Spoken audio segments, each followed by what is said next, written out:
Okay. It was really a lot of fun going up there and choosing the pieces and deciding kind of how you were going to do it.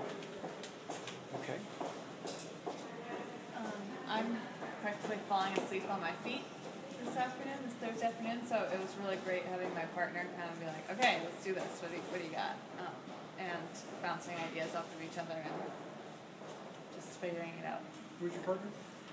He's mine. Carl. Carl. I was trailing groups, taking footage, and I loved how the partners conversated and came to agreement, or not. But it was wonderful seeing that collaboration just come together really quickly. I found the interplay of ideas between myself and my partner really good. Having always thought that I was not a modern art person, getting up into the gallery was just eye-opening.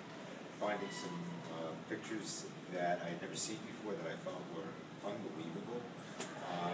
And the discussion afterwards while we were doing the project actually turned on how do we use this out in the field in an internship site, and it's coming together. All right, it's something I've been bitching about all along. It's coming together. So I was really happy about that. Other first thoughts? I think it was interesting to time it, and so I'm thinking about the kids having to know that they're under the gun under so much time. They have to think of some themes between the different art pieces and create that quickly. The idea that they're filming themselves might make them conscientious about their work. But then when it comes down to the editing, I've been thinking about, well, how much are they going to spend on the process and how little of the learning gets kind of shifted out. They'll learn technology, but so if that also can be timed like we did here, and then, okay, you want to finish it? Great, do that at home. And then they might want to do a lot of homework at home to finish that product. Yeah. We did very much want to minimize the amount of time you were struggling with technology, right? So you literally only had about 27 minutes to be able to sort of get frustrated and work through it, and get frustrated and work through it. And it wasn't a whole period's worth of that. Did anyone actually use the tutorials? No. Yes, you came around. Pause the tutorial. And so you understand the design of tonight, the way that we plotted this out, and it's always a challenge because of space and time, but the intent was there were tutorials for each one of the projects. And so the tutorials were relatively short. There were some paper guides and there were video guides, which I spent a ton of time last night putting together, just so you know. But all you did such a great job coming around, though. It is up online. But the other aspect of it, and there were two pieces, was one was running a Genius Bar, which in a classroom environment, you could actually have students rotate through the Genius Bar. You don't have to do that. I have a question. We were going to employ the Ask 3 then Me model. And then if they need to go to the Genius Bar, you go to the Genius Bar, set up an appointment, and get some help.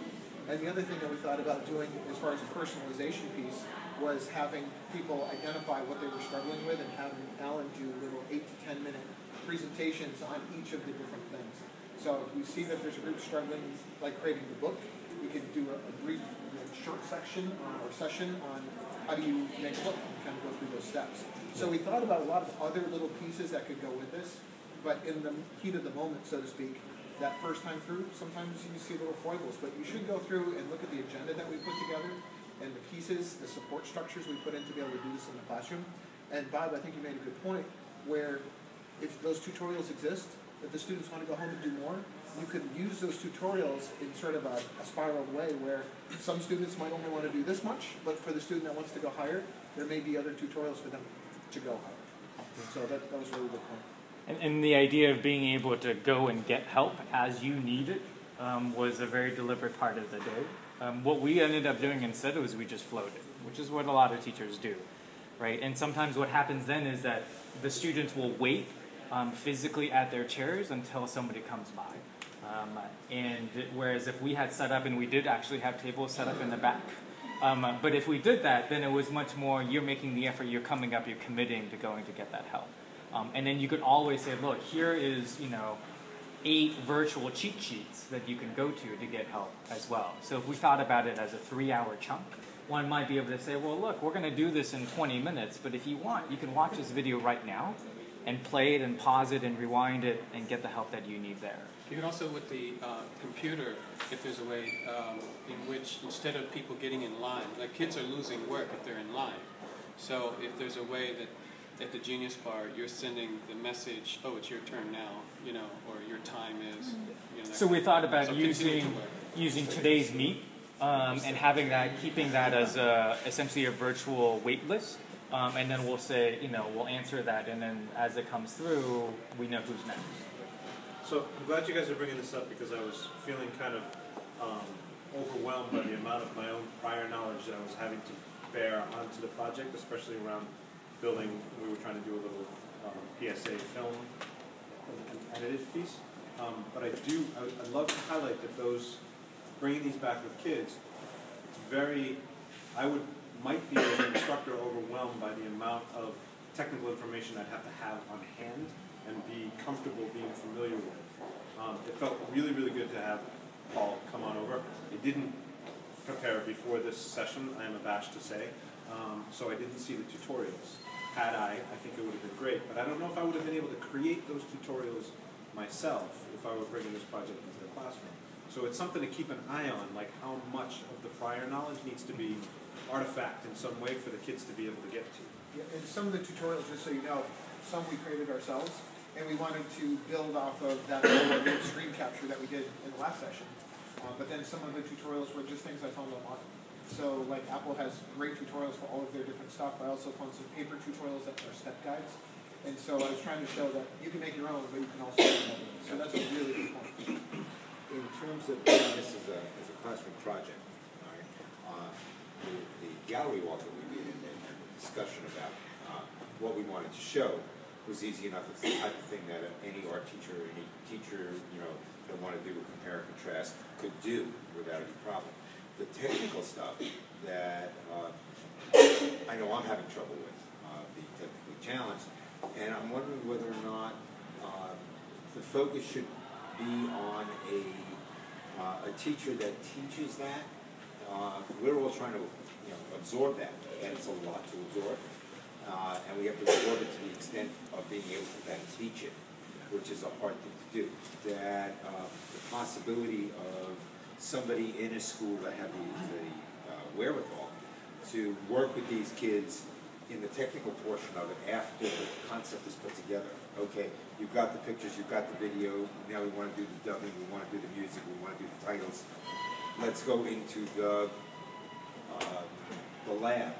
Yeah, I mean, we also sort of thought about it as in many ways, this could be a capstone project, right? And that over the course of the semester, kids have done little units about making videos, about making slideshows. They know how to capture, and so that this was, you know, in May you're doing this work, and with that, one might hope that through the collective education of various teachers throughout the semester, they've picked that up. Right.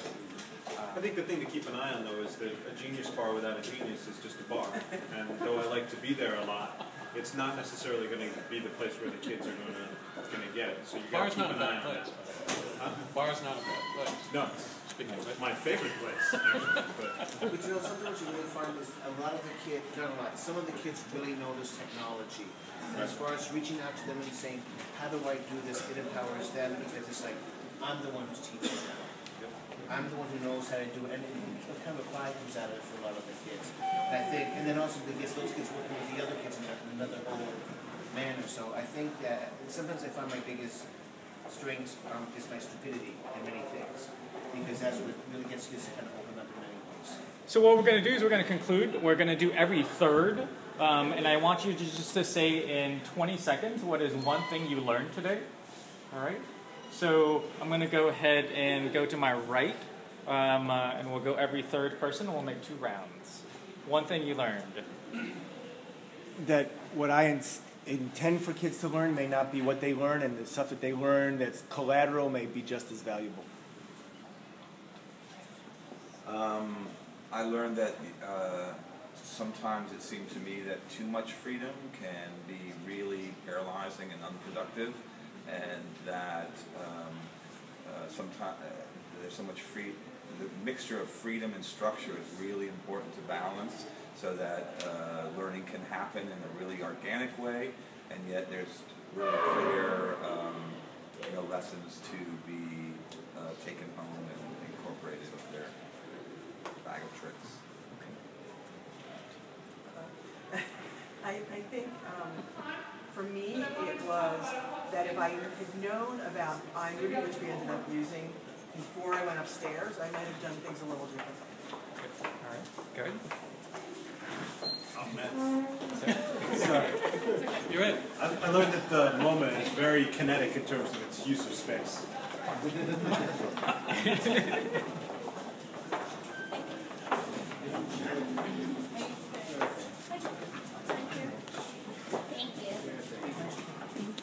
You know what? I think you are. Okay. And then 1, 2, yeah. Yeah, I'm positive. It's important to be creative. Okay. iBooks Author is really a good tool, and 2.0 should convert video on export.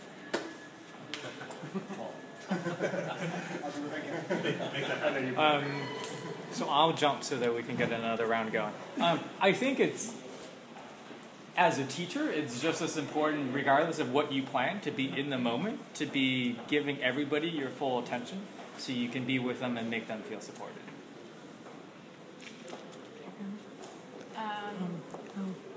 That she went before. Oh, no, I didn't went go before. Oh, But yeah. I I'm wasn't sorry. expecting it. Sorry, that's right. I'm sorry. I learned that you can ask kids to put a script together in a short amount of time, and it can happen. You can get to 95%. Yeah, just the urgency with the 25 minutes, maybe it was that last 5 minutes that really cranked something out, so the sense of urgency was important. No, dude, because he keeps moving. That's because of Gary. Blame that on Gary. Try not to talk. Don't worry. No. I learned from you, brother. I thought it was a really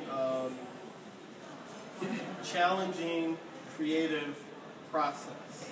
Whereas you can throw this idea out there and then really tell students, okay, what technology can we use? What existing tools do you all have on your phones, in your pockets, that we can use to get there? Because I think we can go through the same process and have kids produce from their cell phones, from their sidekicks, whatever they're using, and using software programs they use to post fights that are in the cafeteria and whatnot to create this. And then to fine-tune it to more professional tools to say, okay, now let's really upgrade those video clips that you guys have made or what you've captured.